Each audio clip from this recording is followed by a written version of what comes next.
and job development. It's a place these former homeless veterans can now call home. Mark Cutter-Robles, ABC 7 Eyewitness News.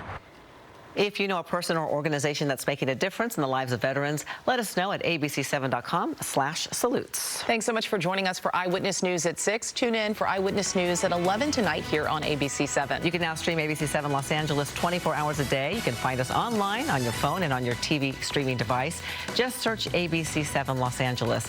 Now let's go to World News Tonight with David Muir, and I'll be watching you this weekend. Enjoy Rand. Yes. Nice working with you, And everybody, yes, good working with you too, Ellen. Thank you so much. Have a great weekend, everybody. Happy Easter.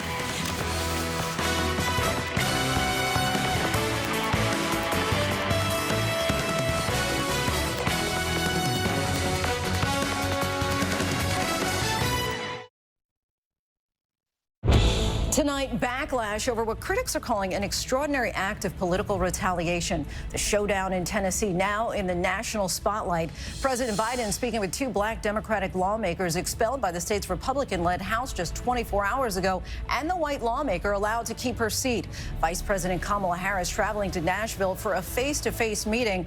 All three Democrats targeted by GOP members for joining a protest in favor of new gun control laws following the deadly school shooting in Nashville. Could both expelled lawmakers soon return to their positions in the state capitol? Alex Perez in Tennessee.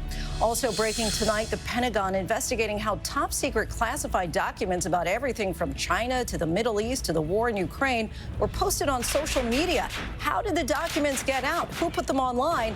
And what does it mean for national security? Mary Bruce standing by. Violent attacks now coming in waves in the Mideast. A driver ramming into people at a park in Tel Aviv, at least one person killed. Israeli forces and Palestinian militants trading rocket fire. Prime Minister Benjamin Netanyahu calls up reserve forces heading into the weekend. Supreme Court Justice Clarence Thomas now breaks his silence over that report showing that he went on luxury trips paid for by a Republican megadonor. Justice Thomas defending his decision not to disclose them. Flood watches along the Gulf Coast at this hour. A scary moment at the Masters. Strong winds downing multiple trees onto the gallery. Heavy rain from Texas to the Carolinas into tomorrow. Rob Marciano times it all out. Disturbing new surveillance video shows tech mogul Bob Lee after he was fatally stabbed on the street in San Francisco, searching for help before collapsing on the sidewalk. Police make a deadly mistake in New Mexico. Officers responding to a domestic violence call go to the wrong home. The homeowner shot and killed after opening the door holding a gun. Pope Francis missing a traditional Good Friday event for the first time since becoming Pope. The Vatican explains why. Amid health concerns, will he preside over Easter Sunday Mass?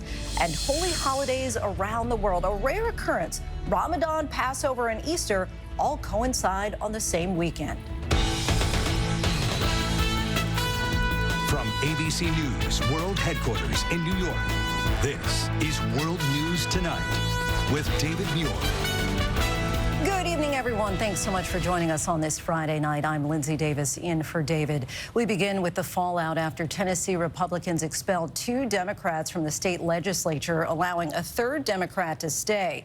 It comes after their gun control protest on the House floor in response to the mass shooting at the Covenant School. The extraordinary punishment for an act of peaceful protest, inflaming the already heated partisan divide and now drawing national attention.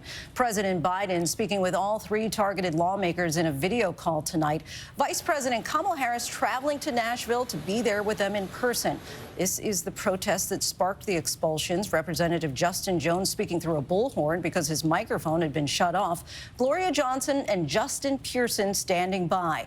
Yesterday, each of them stood before their colleagues arguing to keep their jobs. Jones and Pearson both voted out. Gloria Johnson surviving by a single vote. Why Representative Johnson believes that she was able to keep her job while her colleagues were not. ABC's Alex Perez leads us off tonight from Nashville. Tonight, Vice President Kamala Harris traveling to Tennessee to meet with the Democratic representatives ousted by the state's Republican-led House. Expelled from the House of Representatives. The futures of those representatives now in the hands of local officials in their districts who have the power to reappoint them. Representatives Justin Jones, Justin Pearson, and Gloria Johnson all faced expulsion after they violated decorum last week. We will not be silent. Interrupting proceedings demanding gun reform leading a crowd of demonstrators through the House floor, Jones and Pearson using a bullhorn. The black lawmakers expelled, but Gloria Johnson, who is white, surviving removal by a single vote. Why do you feel like there was a difference in the outcome between your colleagues? I will answer your question. It might have to do with the color of our skin. Justice will come. Those protests coming on the heels of the deadly Nashville elementary school shooting that killed 3 staffers and 3 9-year-old students. Jones and Pearson calling their ouster political retaliation and a public lynching. They cemented their legacy on the wrong side of history. Democrats across the country weighing in. The Tennessee Congressional Black Caucus outraged. The world is watching Tennessee. And yet again, they're watching it for the wrong reasons. Former President Obama writing, "This nation was built on peaceful protest. Silencing those who disagree with us is a sign of weakness, not